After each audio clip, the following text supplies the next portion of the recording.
Olá a todos. Então, pessoal, vamos dar continuidade. Agora é a segunda parte de como iniciar a biologia no primeiro dia do ano letivo. Então, tá aqui, ó. Tá aqui escrito aqui, ó, como se inicia a biologia no primeiro dia do ano letivo, que é a segunda parte. Que a segunda parte ela vai tratar agora da introdução motivacional. Eu já estou disponibilizando já a primeira parte aqui e quem quiser saber mais alguma coisa, saber mais, estou disponibilizando também o espaço docente aprendiz, que é só acessar aqui o link, e já tem também a terceira parte dessa apresentação, que é dividida em três partes, tá bom? Então, nessa segunda parte da apresentação sobre como o professor de biologia, antes de ele iniciar um assunto do bimestre, pode ser do primeiro, segundo, terceiro ou quarto bimestre, e caso o professor seja novo na escola, que às vezes inicia no meio do ano, ele substitui o professor anterior que saiu da escola e esse professor ingressou na escola e pode acontecer dele ingressar no segundo, terceiro ou quarto bimestre, no meio do ano, por exemplo. Então, ele pode, como ele está conhecendo alunos novos, numa turma nova, e após a apresentação, esse professor novo, ele pode apresentar o seu trabalho, porque cada professor tem a sua metodologia, então ele pode apresentar o seu modo de ensinar. Então, seria adequado se ele, primeiramente, realizasse um bate-papo informal com os alunos, para mostrar por que é importante o estudo da biologia. Lembrando também que, além de ser uma dica do ensino médio e também para o nível universitário, para aqueles professores que entram no primeiro período, vão receber alunos do primeiro período e pode acontecer muitas vezes que uma turma de primeiro período, quando está iniciando uma carreira na área de saúde, né? Medicina, veterinária, as ciências biológicas propriamente ditas, agronomia, fisioterapia, enfim, odontologia, enfim. Então, quando pega uma turma de primeiro período, às vezes acontece daquela turma ainda está com aquela mentalidade de aluno de ensino médio e que não teve uma boa base de biologia no ensino escolar. Isso, claro, pode acontecer com certeza. Então, como é que a gente pode fazer agora para dar a dica de como introduzir a biologia no primeiro dia do ano letivo, usando a introdução motivacional? A introdução motivacional é assim, é você associar um assunto escolar, você inicia um assunto escolar associado com a vida cotidiana. E como é que você pode fazer essa introdução motivacional? Você, por exemplo, tem aqui os tipos que você pode fazer a introdução motivacional aqui. Aqui você tem a observação e aqui você tem jornal, através de jornal, revista, mensagens virtuais, TV e rádio e recursos audiovisuais. Então, como é que é feita essa introdução motivacional? Então, quando o professor de biologia ele realiza um bate-papo informal com a turma, então ele pode dizer o seguinte, que quando ele vai fazer uma introdução motivacional, ele pode, por exemplo, pegar um assunto de jornal ou revista. Então, para você ver que, por exemplo, eu tenho aqui um artigo de jornal que se o professor de biologia ele entra na sala de aula com o recurso que ele for escolher, ou então ele pode explicar para a turma, realizar um bate-papo informal com a turma, citando todos esses tipos aqui de elementos, né, que fazem parte da introdução motivacional. Por exemplo, eu vou pegar aqui um anúncio de jornal, tá aqui, ó. Eu colei aqui, ó, no caderno, tá aqui, ó, certo? Então ele diz assim que um apresentador de TV que faz programa de entrevistas, né? Aí tem a entrevistada aqui, uma celebridade, né, que foi entrevistada pelo entrevistador, e falou assim que os dois faltaram à aula de biologia na escola e juraram durante entrevista com a coreógrafa, que é essa coreógrafa que foi entrevistada, que aranha é inseto e não um aracnídeo. Olha só como é que pode. Você vê que no jornal publicaram e houve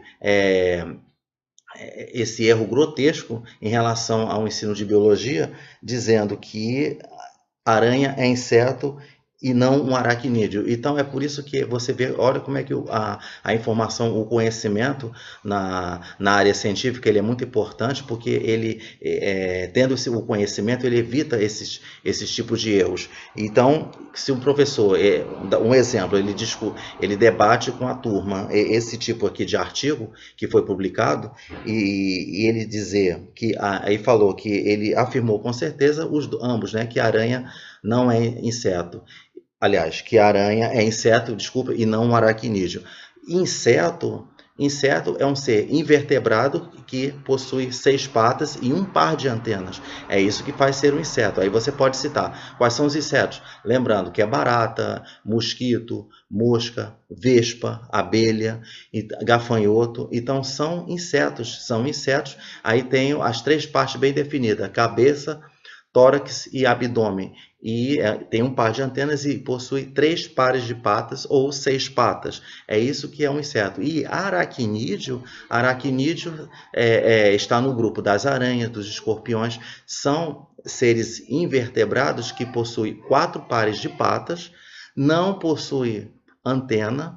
E o que acontece? Eles têm cabeça e o tórax e o abdômen, eles são unidos. Então você vê que é uma diferença muito grande entre aracnídeo e inseto. Aí o professor, depois quando ele entra numa divisão da biologia, que é a zoologia, que trata justamente da classificação dos seres vivos, que temos os vertebrados, que são os peixes, anfíbios, répteis, mamíferos e aves, e também no mundo dos invertebrados, quando ele entra nesse ramo da biologia, que é a zoologia, tá certo? E para você ver que tendo o conhecimento evita esse tipo de erro, tá certo? E outro exemplo também que o professor, quando ele está usando o jornal, revista, então ele pode pegar para a turma e dizer assim: pessoal, que a biologia ela está presente em jornais e existe uma coluna de alguns jornais que explica, que dá uma mini aula de um assunto sobre, por exemplo, diabetes, que é um assunto muito, muito difundido por causa que ele é uma doença hormonal que está muito predominante, muito frequente, né, na vida humana. Então, e tem também, por exemplo, relação ao estudo dos dinossauros. Aí a gente pergunta, mas por que você vê que os dinossauros eles morreram há milhões de anos, assim quando a espécie humana apareceu? A primeira espécie humana que apareceu, ou os ancestrais, vamos dizer assim, os dinossauros já estavam extintos há milhões de anos já. E aí a gente fica perguntando por que ele ainda é estudado. É tanto que é estudado que quando você olha um jornal, você vai sempre encontrar artigos, né, manchetes, textos falados sobre os dinossauros. Aqui um exemplo está aqui, ó, que eu recortei aqui, está aqui, ó. Eu recortei sobre os dinossauros. Aí que fala assim, aí o professor ele pode chegar na sala de aula e falar assim, que o maior dinossauro brasileiro tinha 25 metros. Aí o professor ele pode ler o texto e ficar dizendo, citando para a turma, né? 25 metros de comprimento da ponta do focinho ao fim da cauda. Cientistas anunciaram ontem a descoberta do Australoposeidon magnificus, uma espécie gigante de titanossauro que viveu no Brasil há cerca de 70 milhões de anos e o maior dinossauro já identificado no país. O animal pré-histórico herbívoro, então você vê que eles fazem tantos estudos, aí às vezes pode acontecer de um aluno perguntar, se caso ele estiver interessado, e vai ter sempre aluno que vai dizer que dinossauros nunca existiram porque não houve provas. Realmente, assim, vamos dizer assim, que na época que os dinossauros existiram, não houve nenhum ser racional que pudesse observar o comportamento, ao comportamento dos dinossauros, ou se os dinossauros existiram, né? Então, porque os dinossauros e os seres humanos nunca foram contemporâneos, apesar de que quando sempre os filmes relatam, né? Gostam de produzir filmes de dinossauros, de animais pré-históricos, sempre, mas fazendo em contemporâneo com o ser humano. E aí tem que estar sempre dizendo, aí se uma criança assiste, ou então se uma pessoa leiga assiste, uma pessoa adulta super leiga mesmo, e pode acreditar que tem gente, até gente que já adulta, que já está nas suas faixas de 50, 60, 70 anos, é inacreditável, mas tem pessoas que falam que os dinossauros viveram junto com os seres humanos, ou que os seres humanos viveram juntos com os dinossauros, que os dinossauros foram extintos porque os seres humanos caçaram eles. Para você ver. Por quê? Porque isso aí eles veem nos filmes.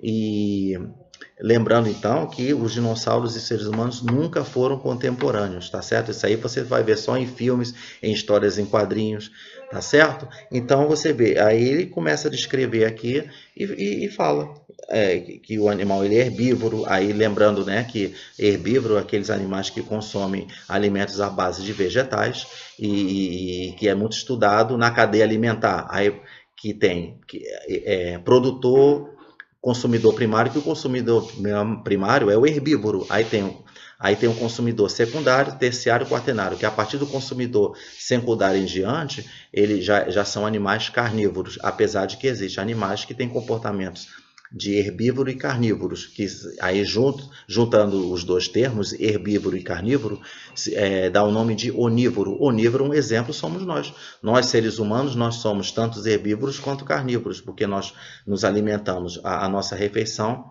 você pode ver que é composta de alimentos vegetais, como arroz e feijão, batata, e tem alimentos de origem animal, que é a carne, o peixe, tá certo? O frango. Então, tá aí. Então você pode aqui explicar sobre. Aqui está um artigo de jornal que fala que os dinossauros eles estão sempre sendo estudados, porque isso aí é um mistério na vida da gente, porque existem muitos fatos dentro da biologia, dentro do estudo científico, fatos que já foram desvendados, tipo assim, os fatos, claro, existiram.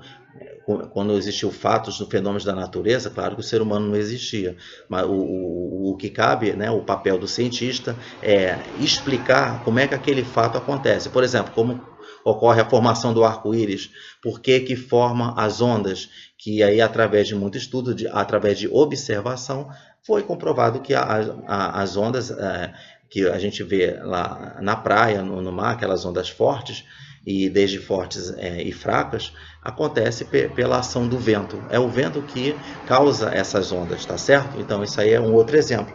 E o que pode acontecer? Quando você tem...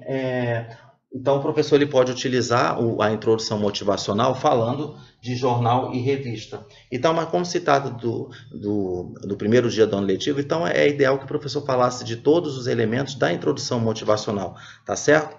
Então, vamos ver aqui um outro exemplo que você tem. Tá aqui, ó, outro exemplo de jornal que fala que fadiga e queda de cabelo, sinais de falta de proteína.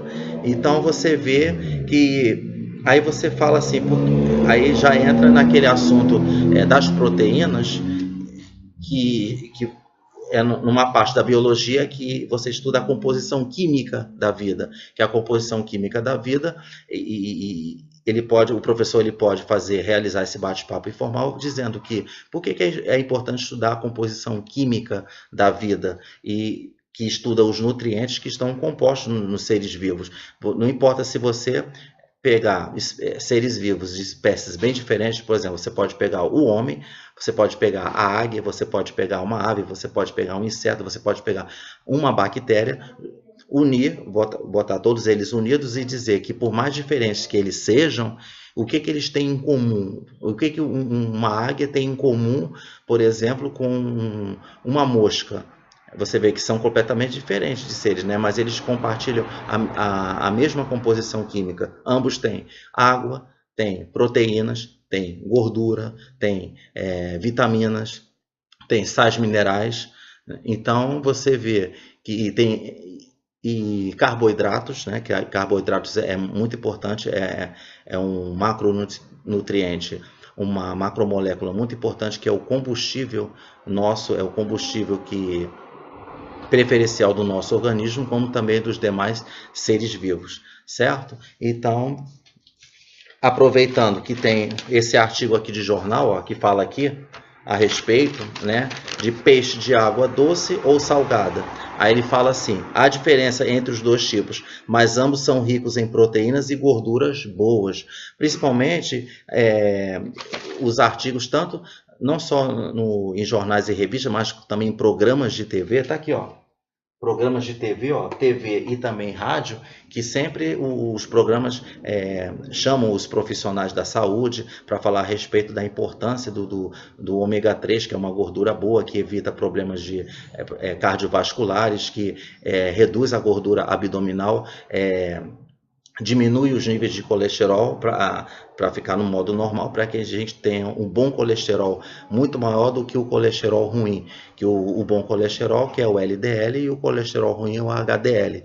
Então, você vê que o professor ele pode falar, discutir isso com a turma em sala de aula e falar a respeito de... Porque você vê que o jornal ele publica esse tipo de assunto aqui ligado à saúde, para falar sobre os benefícios que o peixe tem. Aí ele cita aqui: arenque, atum, linguado e salmão são os peixes de água salgada. E os de água doce tambaqui, pintado, pirarucu e truta.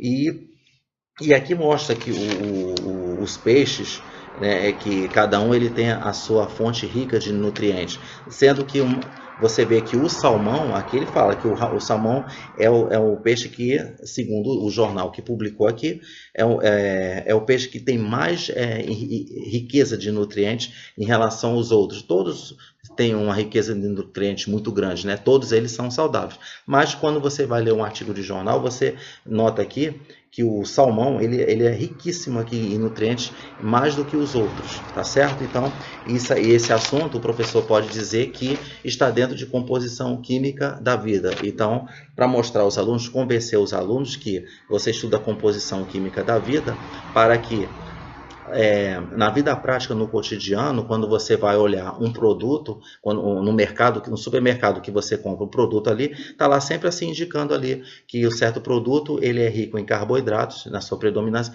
em proteínas. Aí tem aquelas quantidades que bota, carboidrato tem 21,2 gramas, aí vem proteínas, rico em proteínas, que tem 5,3 gramas, daqui a pouco vem lipídios, que possui, vamos dizer, bom, em alguns eles colocam assim como zero, né, de triglicerídeos,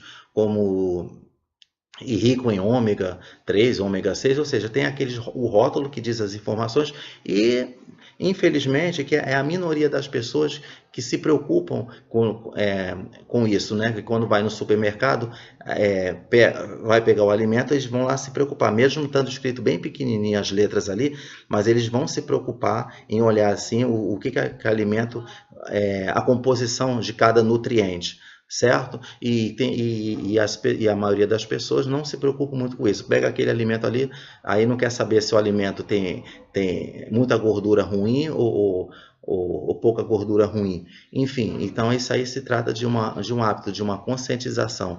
Ter vamos dizer assim, bons hábitos, uma educação, e se a maioria pratica esse tipo de atitude de se preocupar em ver a composição dos alimentos, do que aquele alimento tem de riqueza de nutrientes, aquele que é mais predominante, se for um alimento rico em proteínas, em muita proteína, então ele vai ver o que for melhor para ele, tá certo? Então, ele tem que existir esse hábito. E de tanto haver esse hábito, você automaticamente vai pegar um alimento ali e vai ver lá no rótulo. É a mesma coisa quando o estudante, né, ele tem que ter aquele hábito de estar sempre estudando, ele vai estudar tanto. E também associado que se o professor aplicar um bom método de ensino, aquele aluno ele vai ter o gosto de estudar. Aí que ele vai estudar, ele vai se interessar pelo assunto, mesmo que ele for para uma carreira que não tem nada a ver com biologia, mas ele vai aprender, se for passado para o aluno uma boa metodologia de ensino, ele vai saber daquilo e nunca vai esquecer. Pode garantir que se o professor aplica esse tipo de metodologia aqui, que é a introdução motivacional, Então, ele falando, aplicando todos esses elementos aqui, então pode ter certeza que o aluno ele vai se interessar pela aula, tá certo? Bom, então falamos aqui sobre, tá aqui, jornal, revista, e vamos então das mensagens virtuais.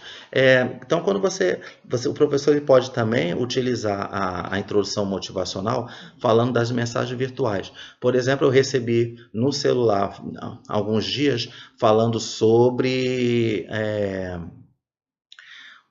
o Trypanosoma cruzi, né, que é o Trypanosoma cruzi, né, que é um protozoário que está alojado, que está hospedado no interior do barbeiro, que causa a doença de Chagas. Aí disse assim na mensagem virtual, eu recebi um vídeo que falou assim, que foi descoberto que o agente, né, causador da doença de Chagas foi encontrado no açaí.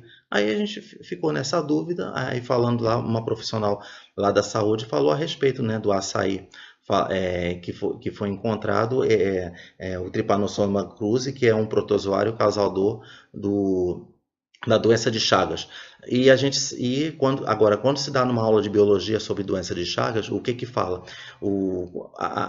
A gente contrai a doença de Chagas assim, quando o barbeiro ele é um sugador, né, de sangue, ele pica na pele a pessoa, aí, durante a picada ele age principalmente à noite, claro, né, porque o barbeiro ele tem hábitos noturnos.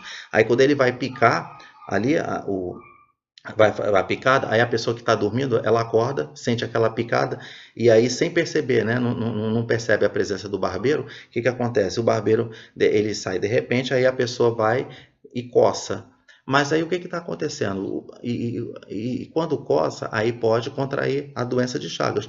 Mas como é que a pessoa contraiu a doença de Chagas na hora que coçou? Na verdade, na hora que o barbeiro ele picou ali, ele deu uma picada, quando o barbeiro pica, ele defeca, ele produz as fezes. Aí na hora que a pessoa vai coçar, está arrastando as fezes do barbeiro para no interior que penetra através da pele. Então, através da ação de coçar. Aí quando coça, as fezes penetram na pele e pronto. Por quê? Justamente o protozoário Trypanosoma cruzi, que causa a doença de Chagas, está nas fezes e não aqui no aparelho bucal. O contrário que acontece com o mosquito da dengue. O Aedes aegypti, na hora que ele vai picar, quando ele vai sugar o sangue, ele está injetando o vírus da dengue, que é pelas glândulas salivares, porque o mosquito ele tem aquela tipo agulha que é hipodérmica, ele consegue penetrar bem ali na pele, penetra bem ali, suga o sangue. Na hora que está sugando o sangue, ele está jogando o vírus da dengue ali, através das glândulas salivares do mosquito. Olha só como é que são as coisas, né?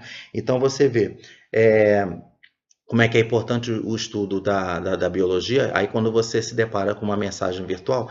Enfim, vamos dizer assim, como se trata de um estudo científico que foi divulgado e foi relatado por um profissional de saúde, e não é dizer que a gente tem que falar mal, ou debochar, ou dizer que aquele profissional de saúde está errado. Porque o que acontece? Acontece que a biologia ela está sempre, ela nunca é fixa, ela não faz parte das ciências exatas, como faz a física, a química e a matemática. A biologia ela está sempre tendo teorias novas que vão surgindo através de estudos, coisas que há muito tempo, há 30, 40 anos, não foram descobertos, e hoje você consegue ter muita descoberta, né, desvendar casos, por exemplo, em relação à AIDS, que há 30 anos a AIDS era algo assim, muito desconhecido, era tipo assim, uma doença nova que surgiu, foi na década de 80, então naquela época muita gente estava vendo um número de óbitos muito grande em relação à AIDS, e hoje em dia o que acontece? Uma pessoa que é portadora de AIDS, ela vive muito mais, ela vive, se ela for né, seguir bem as recomendações de tratamento, ela vai ter uma vida longa de 30 anos para você ver.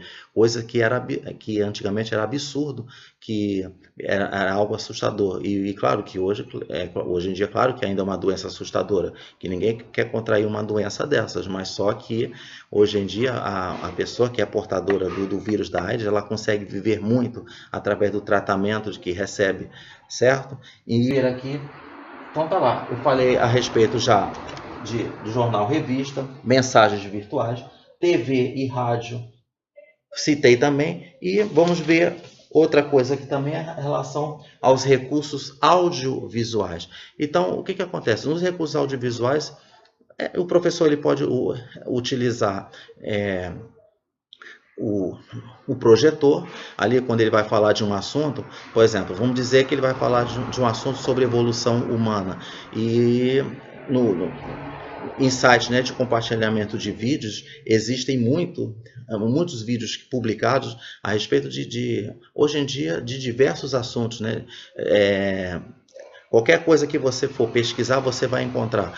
Então, por exemplo, na minha aula, quando eu vou iniciar evolução humana, o que eu faço? Eu busco lá num vídeo, tem um vídeo que eu gosto muito, que é caçar ou ser caçado, matar ou morrer. E é um vídeo muito interessante que mostra os ancestrais do homem atual. Aí falou do Homo ergaster, do Homo erectus, do homem de Neandertal, o homem de Cro-Magnon, até chegar o Homo sapiens sapiens, que somos nós. Então, a nossa espécie, né, humana atual é o Homo sapiens sapiens, tá? É o nome científico. Então, o que acontece? Então, antes de iniciar a evolução humana, eu faço primeiro um bate-papo informal com os alunos a respeito da evolução humana. Vamos lá, eu separo, né? Tem um dia que eu falo sobre evolução humana, eu discuto, eu coloco no quadro os tópicos que vai ser ensinados, aí eu vou debatendo com eles através de um bate-papo formal. Aí na outra aula, o que eu faço? Aí eu já preparo o vídeo e mostro a eles, apresento a eles o vídeo falando sobre as 4 espécies ancestrais, que foram nossos ancestrais. Aí cada espécie ele mostra as características que houve na natureza, as ferramentas que foram usadas. Quer dizer, é um vídeo muito interessante e mostra até os nossos ancestrais que foram contemporâneos com alguns animais, como o tigre-dente de sabre, e mostra também que eles foram contemporâneos também aos ancestrais nossos, por exemplo, com aves, né, de tamanhos gigantescos, e também daquele pássaro que é a ave do terror. Então você vê que, e também com o mamute, e quando ele vai relatar isso, existem filmes que mostram isso. E agora, em relação a filmes que mostram o homem que foi contemporâneo, por exemplo, com o mamute, então isso foi verdadeiro, porque realmente, então realmente o cinema mostrou ali relatou realmente algo real que aconteceu mesmo, e que o homem e o tigre de sabre conviveram juntos na mesma época. Então você vê, por isso que existia uma batalha muito grande. Aí pergunta, mas como é que a gente pode provar, por exemplo, que o tigre-dente de sabre e o homem e a nossa espécie humana foi contemporânea? Simples, através que foram do estudo da paleontologia, que é um outro ramo da biologia que estuda os fósseis e mostra que quando foi achados ossadas, né, de tigre de sabre, foi encontrado no interior do tigre, ossos humanos. Então, isso aí está mostrando que realmente houve, entre o tigre-dente de sabre e o homem, eles foram contemporâneos. Olha só como é que é interessante você poder estudar.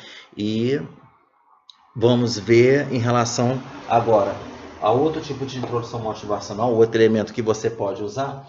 Olha só, usando a observação. Como é que é feito a observação? Quando você vai iniciar um assunto escolar, aí depende, o assunto que você for iniciar vai depender. Será que eu vou usar observação? Será que eu vou usar mensagens virtuais, jornal e revista? Ou usar recursos audiovisuais? E vamos ver se eu esqueci mais alguma coisa.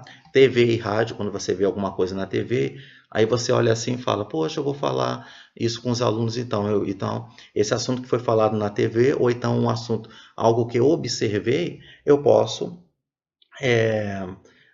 usar isso em sala de aula. Por exemplo, eu fiz uma observação faz muito tempo a respeito das moscas. As moscas, aí tem assim, quando eu li assim, quando você olha assim, as moscas que estão nas frutas e até mesmo na TV, quando eu observei, porque quando você está fazendo uma observação, você pode observar olhando uma imagem na TV, ou então quando você está na rua, você está andando numa região de muito mato, né, uma floresta, você observa alguns fatos assim que chamou a sua atenção, então você olha, no caso eu olhei na TV, que mostra assim, que as moscas, eles dão álcool aos filhotes.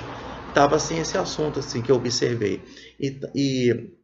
Porque o que acontece, né? Porque assim, a mosca da fruta, ela tem o hábito de colocar seus ovos em restos de comida, tá? Mas quando a vespa, aí tem o nome de uma vespa, eu até anotei aqui, ó, o nome dela, que é um nome científico, tá aqui, ó, Leptopilina bollard, tá aqui, ó, tá aqui, Leptopilina bollard. Então, aí quando falou a respeito, né, do nome científico da vespa, aí você para um pouco e fala assim, é, já entra nesse assunto de uma divisão da biologia, que é a taxonomia, que trata do estudo, né, dos nomes científicos, tem as regras de nomenclatura científica. Então, o que fala, né, nessa taxonomia também? Estuda também o grau de parentesco, né, entre as espécies, maior ou menor grau. Então, você pode, quando você está fazendo bate-papo informal com os alunos, conversando para mostrar por que a importância de estudar a biologia, então, cada vez mais que se está debatendo com os alunos, fazendo um bate-papo informal, sem querer, de uma maneira, passivamente, você fala de algo, e esse algo, aí você para um pouco e diz, poxa, esse algo aqui tem a ver com uma divisão da biologia. Então, quando eu falei do nome da vespa, que é Leptopilina bollard, pronto, aí você para. É um nome científico de uma vespa, e que essa vespa, o que acontece? Quando essa vespa está por perto, né, a mosca, ela muda de atitude, aí ela coloca os ovos em frutas podres que produzem álcool. Olha só, você vê que a mosca, tudo que os animais que agem por instinto, eles não agem de uma maneira racional. Então, isso quando a mosca da fruta, ela vê a presença da vespa, que a vespa ela quer abater os ovos da mosca, o que acontece? Ela sente a presença da vespa, a mosca da fruta, e a mosca ela começa a depositar os seus ovos em frutas podres, porque essas frutas podres produzem álcool. Aí o que acontece? É que assim as larvas nascem cheias de álcool, as larvas da mosca nascendo cheias de álcool, espanta a vespa predadora. Então a vespa predadora não vai conseguir comer, porque a vespa predadora não vai se sentir bem com aquele álcool ali, vai se sentir e vai sair. Olha, você vê, é uma questão de sobrevivência que a mosca faz. Então, isso, na verdade, é um exemplo de relação entre presa e predador, que é o predatismo, tá certo? E você vê que quando você faz observação, aí tem outro tipo de observação que você faz. Eu até anotei aqui, por exemplo, tem outro tipo de observação que é falado, deixa eu ver aqui, ó, tá aqui escrito, que a gente, por exemplo, briga entre lagarto e jararaca. Então, você vê que quando há uma briga entre o lagarto e a jararaca, claro, dependendo da espécie de lagarto, e a jararaca é que leva melhor, porque quando a jararaca ele vai envenenar o lagarto, olha, o que o lagarto faz? Olha o que a natureza quebrou o galho para o lagarto. O lagarto ele vai se alimentar de folhas. Essas folhas ele vai fazer com que o veneno da jararaca não ative, né, não haja na circulação lá no interior do corpo do lagarto. Então, quando o lagarto ele mastiga essas folhas, ele consegue atenuar o veneno da jararaca, consegue neutralizar o veneno da jararaca. Então, você vê, olha só. E outra coisa também a respeito da observação, que é o seguinte, em relação a essas folhas. Então, o que acontece? Quando o ser humano, os nativos, né, eles observaram isso. Você vê que os nativos indígenas, eles também, claro, sem eles terem conhecimento de biologia, eles aprenderam coisas da natureza através de observação, através de métodos de acertos e erros por tentativas. Levou milhares de anos, muitos anos, até eles conseguirem ter a disciplina, conhecer a natureza. Então você vê que os nossos ancestrais, os nativos, quando, por exemplo, quando um continente não tinha sido descoberto ainda, como o Brasil, que é o país, e América do Sul, que não foi descoberta, então antes da descoberta, então os nativos eles tinham aquele conhecimento muito grande da natureza. E você vê que as mulheres da aldeia, elas observavam essa estratégia do lagarto que mastigando as folhas, e então conseguia neutralizar o veneno. Aí chamou a atenção dos nativos da natureza na época, e aí então essas mulheres da aldeia levaram essas folhas lá para a aldeia. E o que acontece? Elas foram dar essas folhas para aquelas que estavam grávidas, porque para elas lá, por motivo assim, como elas não tinham conhecimento algum científico, então elas achavam que a gravidez, na hora de fazer o parto, era uma coisa dolorida. Então, quando davam essas folhas, o que acontece? As folhas, então, elas observaram que aliviaram as dores do parto. Então, você vê que, dando as folhas para as nativas grávidas mastigarem, a placenta conseguia sair. E olha só como é que é interessante, né? E isso foi tudo através de observação que foi feita. E a observação, ela é uma das etapas do método científico. Existe um capítulo da biologia que é chamado o método científico, que aí você tem aquelas etapas do método científico, que é a observação, e depois da observação você faz perguntas, você questiona por que um fato acontece, e depois você tem que elabora hipóteses a respeito, que fala assim, você faz as perguntas e você responde as próprias perguntas que você fez. Essas possíveis respostas que foram produzidas através das suas perguntas, que são as hipóteses. E o que acontece? Então, essas hipóteses são tudo sentenças que estão na incerteza. Aí, quando você tem que realizar vários experimentos, errando, acertando, errando, vai fazendo vários experimentos, para depois você chegar à conclusão. E você repetindo sempre os experimentos. E se der tudo certo, então essas conclusões se transformam em teoria. Tá certo? Então, por exemplo, então o professor de biologia, se ele for falar a respeito da observação, que é um elemento da introdução motivacional, o que ele pode fazer? Ele pode descontrair a turma falando, por exemplo, do unicórnio. Você vê que o unicórnio, ele já é vamos dizer, um ser, né, mitológico. Ele já esbarra logo na primeira fase do método científico, que é a observação. Por quê? Porque o que acontece? Um unicórnio está lá. Algumas pessoas, através de contos que fazem, assim, numa cidade, vamos dizer assim, alguns contaram que tinham visto um unicórnio, que o unicórnio ele já foi visto. Então, o que acontece? Se o unicórnio ele foi observado, então tem que provar se o unicórnio realmente existe. Como é que se faz a prova? A experimentação que é feita tem que ver se existe algum vestígio de que o unicórnio existiu através de ossadas, que você vê que o unicórnio é aquele animal que tem aquele chifre aqui na ponta, né? Aqui, mais ou menos na testa, ele tem, né, uma barbicha.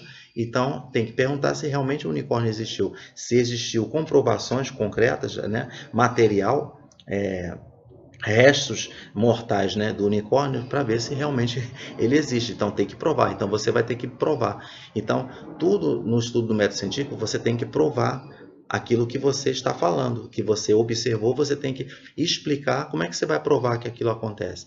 Por exemplo, como é que você prova que o Sol ele emite aquela luz solar de cor amarela? Como é que você pode provar como é que forma o arco-íris? O arco-íris está ali. Eu estou vendo o arco-íris. O arco-íris você observa que ele é formado de 7 cores. Isso é um fato, certo? Então, a primeira etapa do método científico, que é chamada observação de um fato. É um fato é aquilo que você vê aqui, que você vê com seus próprios olhos. Você descreve aquilo que você vê. Agora, como é que você explica como forma aquilo, né? Então, como é que forma a erosão? Como é que, na hora que foi feita a observação de que a maçã caiu da árvore, se a maçã caiu da árvore foi pelo efeito da gravidade? Ué, prova para mim. Por que quando a maçã caiu, a gravidade teve influência sobre isso? É uma maneira de provar. E, por exemplo, uma outra coisa também que falado a respeito é que antes tivemos a dengue, né, e tivemos várias variáveis da dengue, o tipo 1, tipo 2, que vamos dizer que é o hemorrágico. Agora você tem o outro tipo de doença que surgiu, que é a zika, a chikungunya, e aí você fica pensando, através de artigos de jornais, revistas e TV, foi mostrado que, por exemplo, que a zika, ela foi responsável pela formação de nascimentos de nascimento de bebê com microcefalia. Isso aí é uma observação, ou seja, isso aí depois foram colocadas hipóteses a respeito, aí perguntando, será que a zika realmente é responsável pelo nascimento de bebês com microcefalia?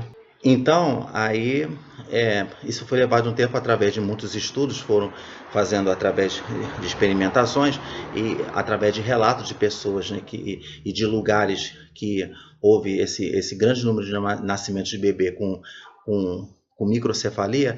Aí vem a seguinte questão, que está relacionado com respostas que são hipotéticas.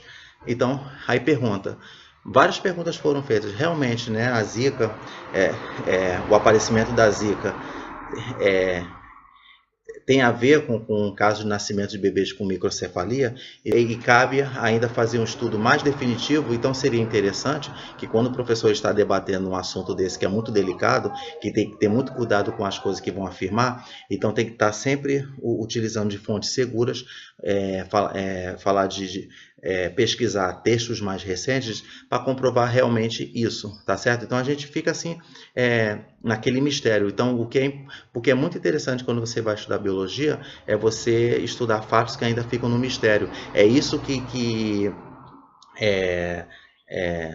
mobiliza a gente na hora que a gente quer estar diante de um fato que ainda é mistério. Você vê os dinossauros, ele ainda é um mistério na nossa vida. O mistério está justamente de como foi a extinção dos dinossauros. Foi deixado ainda como verdade, né? Verdade, que os dinossauros eles foram dizimados através da chegada do meteoro, que o meteoro dizimou os dinossauros, fez os dinossauros desaparecerem definitivamente, totalmente no planeta. E com a extinção dos dinossauros foi favorecido o aparecimento de animais menores, animais que já eram mamíferos e esses animais foram contemporâneos com os dinossauros. Nós não fomos, na espécie humana não foi contemporânea. A espécie humana é da classe mamífero, mas não foi contemporânea com os dinossauros.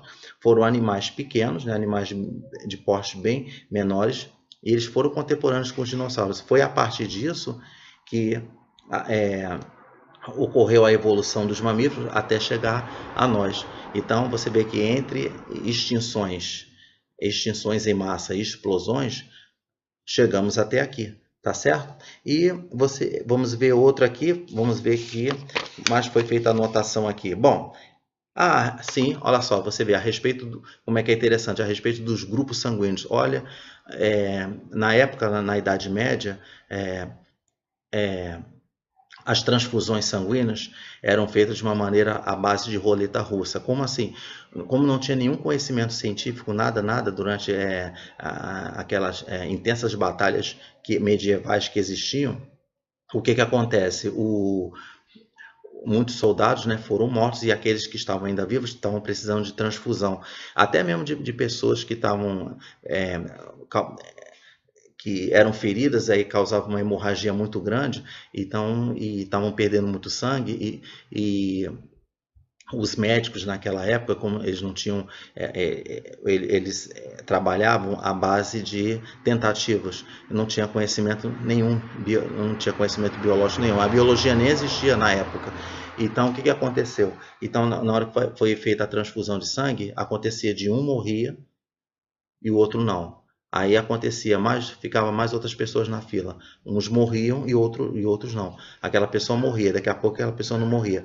Aí começou a haver esse questionamento, perguntando por que esse paciente morreu, mas o próximo paciente a receber sangue não morreu. Aí ficou toda hora, né, nesses questionamentos. Aí ficou só na base de hipóteses. Tempos depois, muito tempo depois, através de avanços no estudo científico, já se sabe que o grupo sanguíneo humano, ele é formado, ele faz parte do sistema ABO, que tem os tipos sanguíneos AB, AB e O. E já se sabe que, através de transfusões sanguíneas, agora são feitas de maneira bem cuidadosa, que é assim, que um indivíduo do grupo A doa sangue para o outro do grupo A. E também pode doar sangue para o AB. O grupo O, ele doa sangue para o A, para o B e para o AB, e doa sangue para ele mesmo. O B, ele doa sangue para o B e para o AB, mas o A não pode doar sangue para o B e nem o B pode doar sangue para o A. O AB, ele é mais complicado, vamos dizer assim, ele recebe sangue de todo mundo. O AB só pode doar sangue para o AB só, mas não pode doar sangue nem para o A, nem para o B e nem para o O. E o O, ele é o doador universal, ele pode doar sangue para todos e para ele mesmo. E você vê que isso aí já foi um avanço muito grande. Assim como também o avanço muito grande que houve foi em relação ao surgimento da pílula anticoncepcional, algo que foi muito revolucionário e ele está dentro associado, até numa disciplina que a gente vai ver na terceira parte do vídeo, que é com a sociologia, e que o uso da pílula concepcional ocasionou uma transformação muito grande na sociedade, na emancipação da mulher, tá certo?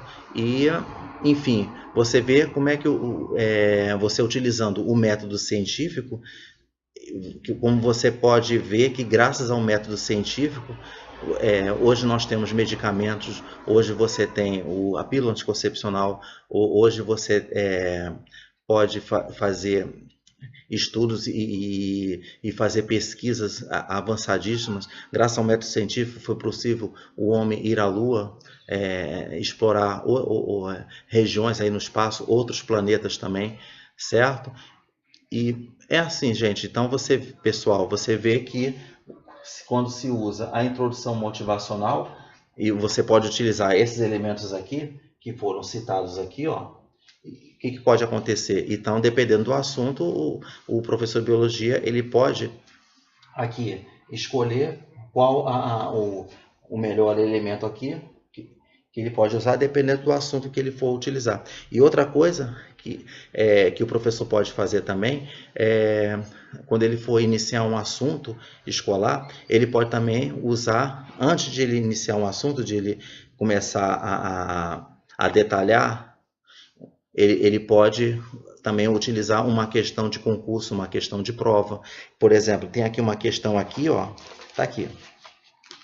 Aqui tem uma questão, né? Aqui do artigo de jornal, tá aqui, ó. Para mostrar aqui, ó. Tá aqui. Pode mostrar aqui uma questão de jornal e, por exemplo, se de caso ele for começar com um assunto relacionado à humanidade e ambiente, e que a humanidade e ambiente ele pode também usar o assunto de cadeia alimentar e que ele pode apresentar primeiramente uma questão. Por exemplo, aqui, essa questão aqui, ele fala de um assunto que é chamado magnificação trófica. O que é a magnificação trófica? É um assunto que é relacionado ao uso de agrotóxicos numa plantação. Então, quando o professor ele vai utilizar esse assunto aqui, ele pode associar quando ele vai iniciar uma aula de cadeia alimentar, e que a magnificação trófica ele tem a ver Ele está dentro desse assunto de cadeia alimentar. Então, o professor ele pode utilizar uma questão aqui de prova, de um concurso, de um vestibular que caiu. Eu vou ler para que vocês tenham uma ideia, que é o seguinte. Ó. O químico Otmar Zedler sintetizou o diclorodifenil tricloroetano. O que é o diclorodifenil tricloroetano? Que é o DDT.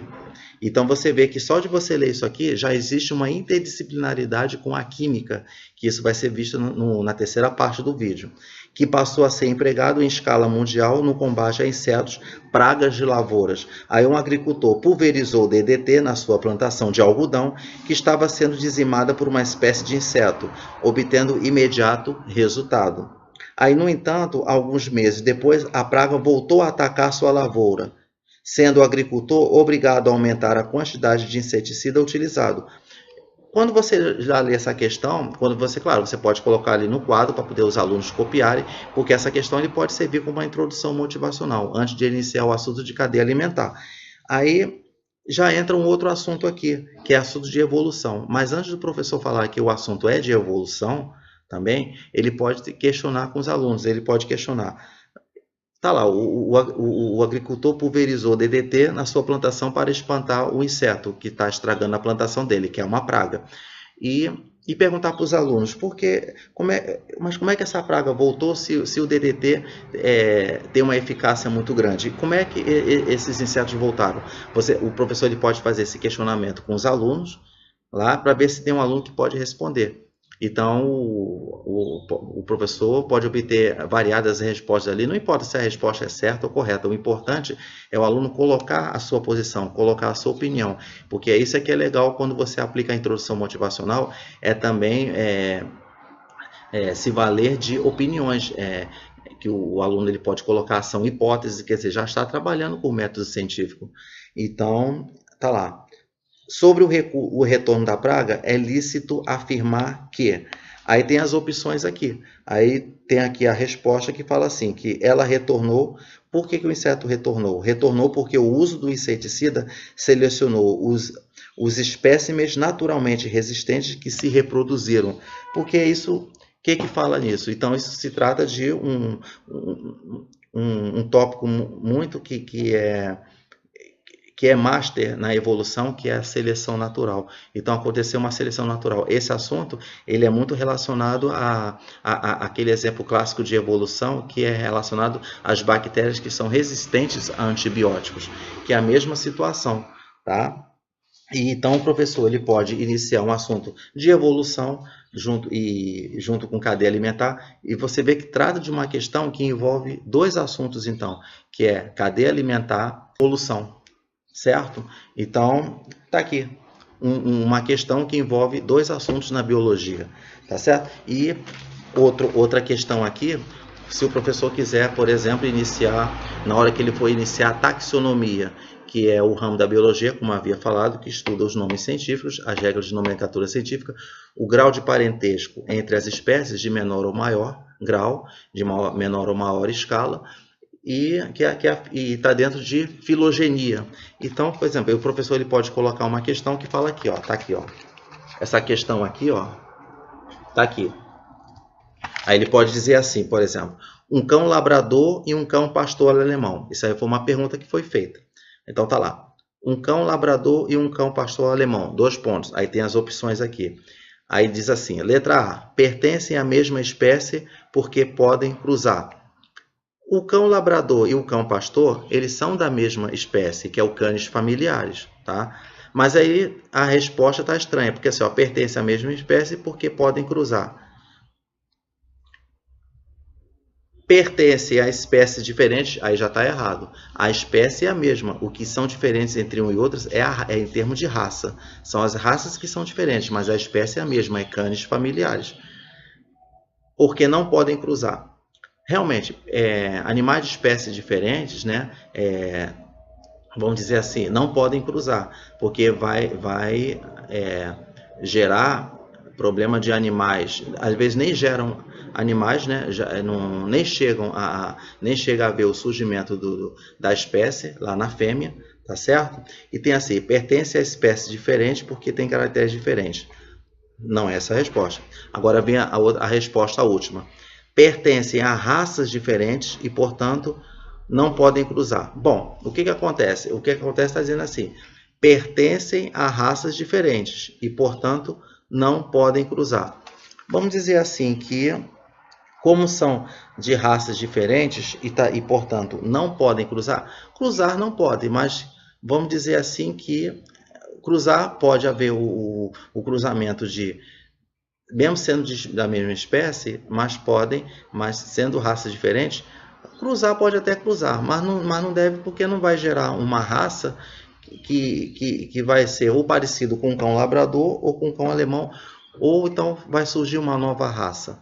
Enfim, então você vê que é uma questão que você pode colocar aqui, que você pode falar a respeito e debater com os alunos em sala de aula, tá certo? Tantos debates que foi feito, então qual é a resposta definitiva mesmo? Então a resposta que é a mais adequada aqui é a primeira questão, que fala assim, pertence à mesma espécie, porque podem cruzar. Então você vê que, como são da mesma espécie, cães familiares, então eles podem cruzar. Então a resposta é a letra A, tá certo? Então, pessoal, é isso aí. Então essa aí foi a segunda parte do vídeo relacionada à introdução motivacional, que é relacionar um assunto escolar com uma aplicação prática do cotidiano. E a introdução motivacional